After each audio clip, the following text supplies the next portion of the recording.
یہ جو دین کے 5 اصول ہیں، یہ کوئی رسم نہیں ہے، ان کی اصل بنیاد قرآن ہے، مگر ہم نے انہیں کیا بنا دیا؟ خوف، لالچ اور زبردستی۔ نماز زبردستی، روزہ زبردستی، حالانکہ یہ سب اندر سے اٹھنے والی آواز ہونی چاہیے، روح کی آواز۔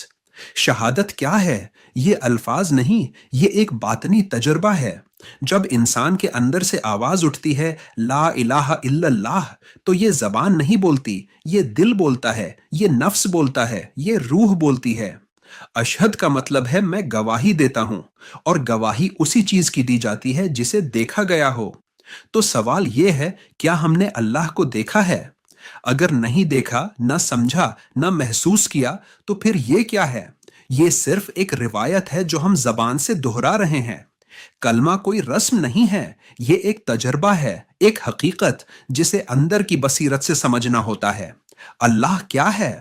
اللہ کوئی دور بیٹھی ہستی نہیں، اللہ ایک قوت ہے، ایک توانائی ہے جس پر ہماری پوری زندگی قائم ہے، مگر ہم اسے کہاں ڈھونڈتے ہیں؟ آسمانوں میں، سمتوں میں، جبکہ وہ ہمارے اندر ہے۔ لیکن ہم نے اپنے اندر سے اللہ کو نکال دیا اور اس کی جگہ بٹھا دیا تکبر، انا، خود پسندی۔ ہم مذہب میں رہ گئے مگر انسان نہیں بنے، نہ غریب کا خیال، نہ یتیم کی فکر، نہ اپنے نفس کی اصلاح۔ اسلام سکون ہے، مگر ہم نے اسے رسم اور دکھاوا بنا دیا۔ ہم اللہ کو دور سمجھتے ہیں، حالانکہ حقیقت یہ ہے کہ اللہ اسی کی مدد کرتا ہے جو خود اپنی مدد کرتا ہے۔ اللہ تمہاری سانسوں میں ہے، مگر شرط ہے عمل تمہیں خود کرنا ہے۔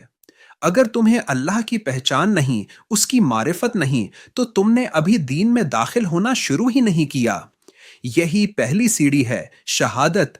اور جب تک یہ سمجھ نہیں آتی، نہ صلات سمجھ آئے گی، نہ قرآن، نہ تم خود۔ آغاز ایک ہی جگہ سے ہوتا ہے، اللہ کی پہچان سے۔